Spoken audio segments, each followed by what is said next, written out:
Hello and welcome to my channel, where we will be reviewing cars from Fat Person's perspective. It's a little chilly day out today, and we are in Creve Coeur, Missouri. My name is Alton, and let's get started.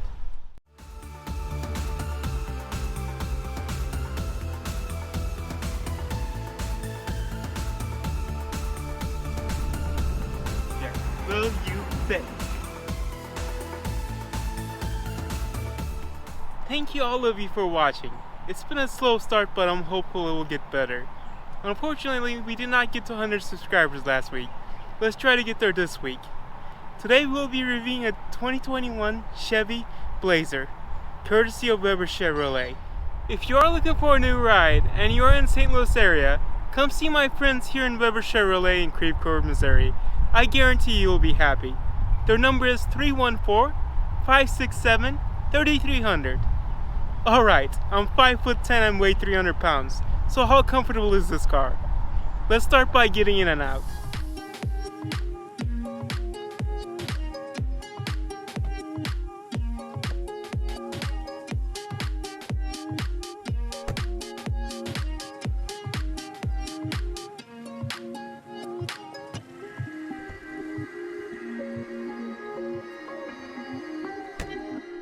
Getting in and out feels pretty easy. These style compact SUVs are probably the easiest cars to get in and out of for a fatso. It's not too high like large SUVs, or too low like the midsize sedan we reviewed last week. Depending on how far back you have your seat, the middle brushes up against you while entering and exiting the car. When you're inside, it feels comfortable enough. There's plenty of room to stretch out. One thing I did notice was the seats are not really wide, so not most ideal for a fatso. So my sides are touching both sides. I believe this is due to the center console being really wide. The driver's seat and the passenger seat are both powered. The driver's seat is 8-way adjustable, and the passenger seat is 6-way adjustable. The steering wheel can also be adjusted and is powered. When sitting far back, there is plenty of room between my big stomach and the steering wheel. However, with the steering wheel position all the way front, I can't get really close. This may be an issue if you have really short legs. With that said, most can find a comfortable position in this car. When resting my legs, it feels a little uncomfortable. The door and the center console are poking my knees. Like I mentioned, it does not feel very large, but overall it's an okay car for a fatty. I can see myself daily driving this ride. Now let's take a look at the back seats. As usual, starting with getting in and out.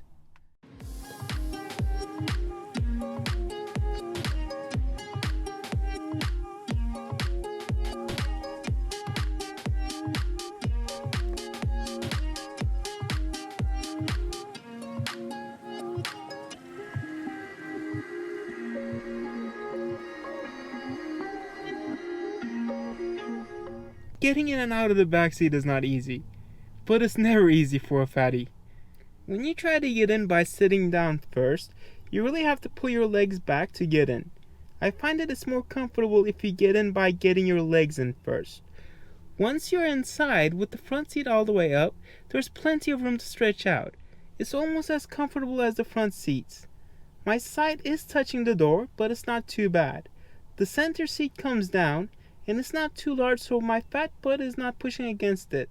There are 2 USB ports and vents in the middle. Now let me show you the trunk.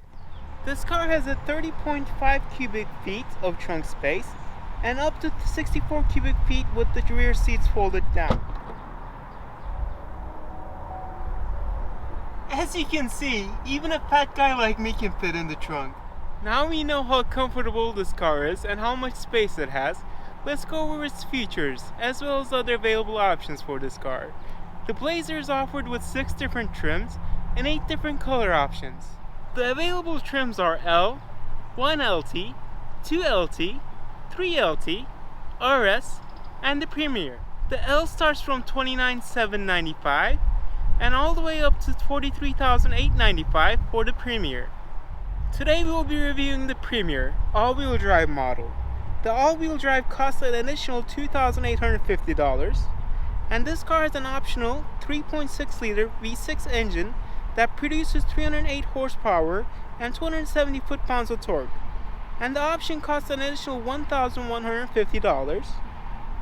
This engine gets this ride up to 60 miles per hour in an impressive 6.2 seconds, and if you keep the pedal to the metal, quarter mile will come in 14.8 seconds. It gets pretty decent gas mileage too, 20 miles per gallon in the city and 27 miles per gallon on the highway.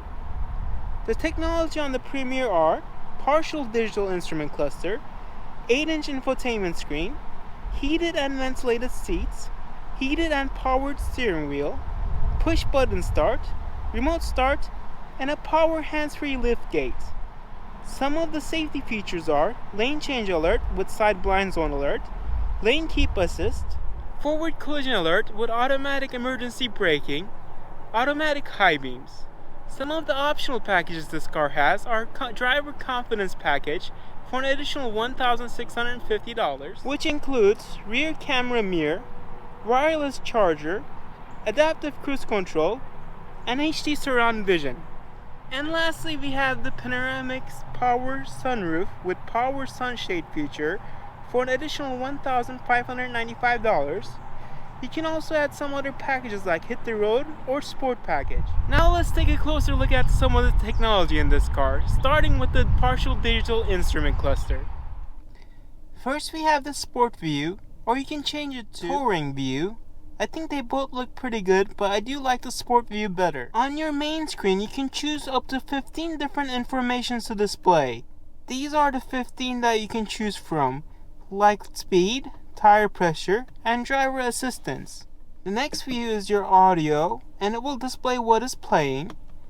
Then you have your turn-by-turn navigation.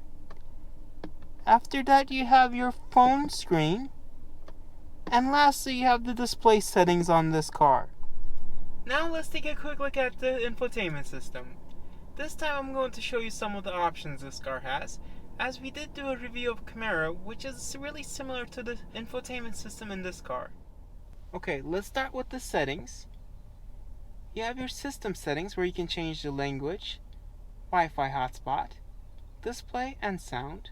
Then you have your app settings, where you can turn on and off Android Auto or Apple CarPlay. Then you have your vehicle settings like collision detection systems, comfort and convenience, and also power door locks. And you can see there's some other settings as well that you can set up. And then let's take a look at the My Chevy app, where you can schedule a service, get roadside assistance, or learn more about your vehicle. You can also adjust the way the screen looks. You can change the app's location, which is really cool, just like your phone.